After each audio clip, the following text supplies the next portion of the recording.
We used to always go to this festival called Leaf Festival, and it was just a really fun time because we all got to camp together and we'd like run around while our parents went to watch the music, and we kind of like walk around like we own the place. It was really fun. My childhood friend's name was Clayson, and she was very comforting and fun, and we were neighbors for about 2 years, so that's definitely, I feel like, the peak of our friendship. I was like 8 years old, grew up going to like daddy-daughter camping trips together. She was always just a very fun, bubbly person to be around. She had a very contagious smile. The cancer that she had is like 95% survival rate, so no one really expected her to die.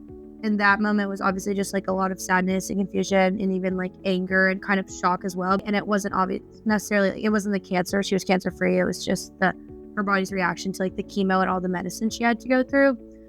So it was just kind of like obviously upsetting because every like wrong thing that could have gone wrong with medicine went wrong. We were best friends growing up, but we definitely drifted a lot. And I just kind of like wish that I had said more and reached out more like during this whole process. So when it first happened, like the days after, I talked to my best friend Liv a lot, who also along with Sri like knew Clayson really well growing up, and she's just like very good at giving advice and talking things out. So I'd say that like having her to talk to throughout that process was very helpful, because like again, I didn't necessarily think that like the last time I talked to her would have been the last time I talked to her. But I also think after I kind of like processed the fact that she was gone, it was a lot of like confusion and kind of just like reflection, because obviously like we were very close growing up. The color heart for leukemia was like the orange heart. So like seeing sunsets and stuff just like makes me think of her and like feel connected in a way that like reminds me to like realize how lucky I am, because I do think in a way it's like very unfair that like I'm in college living my life when like she should be here as well.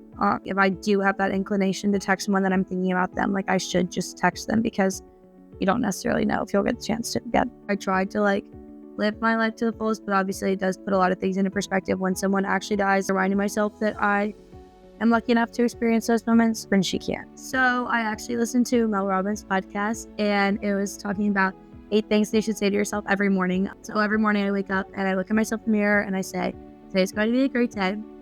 No matter what happens today, I can handle it. And as silly as this thing sounds, I really do think it helps put me in a positive mindset right when I get started. And just also like trying to catch myself when I find myself complaining a lot and just being like, there's a lot of things that could be worse.